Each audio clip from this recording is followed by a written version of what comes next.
Magandang araw mga kaibigan. Bigyan natin ng reaction opinion itong post ng News 5. Title, Walang Modo kapag walang script. Ito ang banat ng palasyo matapos tawagin ni Vice President Sara Duterte na walang hiya si President Bongbong Marcos. Para kay Palace Press Officer Yusek Claire Castro, tila inilalarawan ni BP Sara ang kanyang pamilya sa pagbanggit ng walang hiya. Sabi ng Claire, ito ang buwelta, resback ng palasyo. Ang salitang walang hiya ay tamang description sa mga alam nating murderer, may mga assassin na kinumisyon para pumatay ng kalaban, sa mga nananakot ng mga tao sa bar, at sa mga gumagawa ng fake news laban sa iba para palitawing sila ang tama at makabayan. So, ito ang resback nila sa walang hiya. Walang hiya, walang modo. So, tingnan natin ang reaksyon ng taong bayan. Sino ba talagang walang hiya? Sino bang walang modo? Okay? Reaction. Dali. Kung maraming tumatawa, silang walang hiya. 69,000 ang nag-react. 52,000 ang tumatawa, 15,000 lang ang nag-like. So yung 52,000 na yan, halos 88% ang tumatawa dito sa palasyo kay Auntie Claire. Mas naniniwala itong 88% sa pahayag ni BP Sara. So, sa battle of public opinion or public perception, sila ang walang hiya. Basa tayo sa mga comments. Robilisa Salonga, hahaha, Claire, bangag din. Paulo Canillo, ulol Claire, halik sa puwet ng amo mo, wala kang ang say sa issues ng bayan. Si Auntie Claire, marunong lang umatake at dumipensa. And she's good.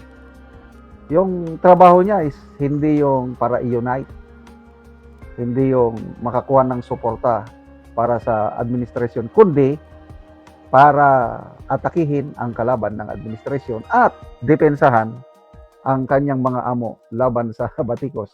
And in fairness, marunong siyang sumagot, but ang tanong, yung sagot ba niya is nakakatulong para makakuha ng suporta sa taong bayan? To me, hindi. Yung negative 15% na net satisfaction rating ng Pangulo, ang isang dahilan dyan ay dahil dito kay Auntie Claire. Dahil maraming, ako, tinatawanan ko na lang si Auntie Claire basta magsalita. Given na yan. Kaya ni-recruit siya as Palace Press Officer for this purpose. Para saluin ang mga birada laban sa kanyang amo. Joel Chanco, kumahol na naman ang aso ni BBM. Attack dog na talaga siya. Ay, nako, sinisilduhan ng taong bayan ng isang attack dog. Karande, tapos si BBM kapag walang script, ano siya? Ganon. Pag ambush interview, bakit naggaganon, ano? Hindi niya ma-straight yung ano. Kung minsan din, maganda rin ang flow. Mamaya, biglang maputol.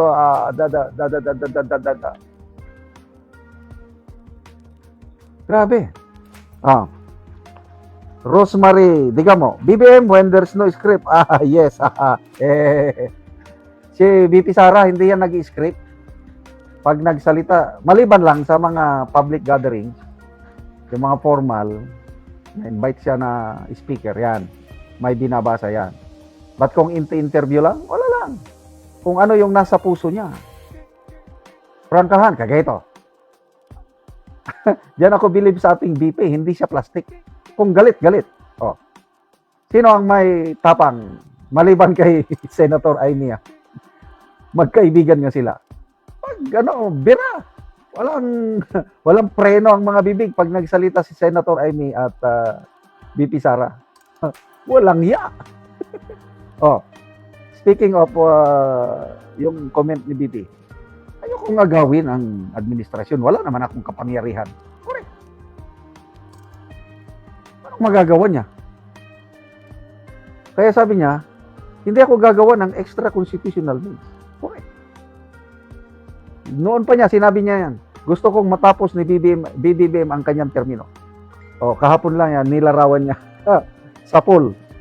Gusto ko makita ng taong bayan up to the very end, meaning 2028, kung gaano kawalang ya si BBM. Diyan ako. Para bang kaparis din yan nung sinampal niya yung sheriff. Galit. Oh, ngayon, walang hiya ka. Sige lang, ituloy mo ang kawalang hiyaan mo. Para lalong makita ng taong bayan. Tapusin mo ang termino mo. Go ahead. Sa 2028 na lang ako mag-take over. Linisan ang iyong mga kalat. Tapos itong presidente naman natatakot ng kanyang legacy daw ay hindi tutuloy ng kanyang successor. Yes, of course. Bakit niya itutuloy yung talamak na korupsyon? Be? Ano bang magandang legacy na nagawa ng administrasyon ito? Kung meron man, bad legacy. Yung pagkidnap sa ating Tatay Digong, that's the worst legacy na iiwanan ng administrasyon ito. Salamat mga kaibigan sa inyong pagsubaybay sa channel nito. Nakakatulong kayo ng malaki sa tribong Talandig ng Bukidnon dahil ang income natin sa channel na ito is pantulong sa tribo. Namimigay tayo ng libreng yero at pako para makapagpatayo sila ng mas maayos na tirahan. Panoorin niyo ang video nito. Yan ako sa balay ni Auntie Carmela sa Binoy nga taga Barangay San Rafael, sakop sa Talakak Bukidnon. So muna ni ang tatabangan na mugero ug muna pod ni ang itsura sa iyang atop nga iyang pulihan karon sa gitabang sa iyang nga yero. So makita gid nato nga mga dagko na gid kayo og buslot ang iyang atop.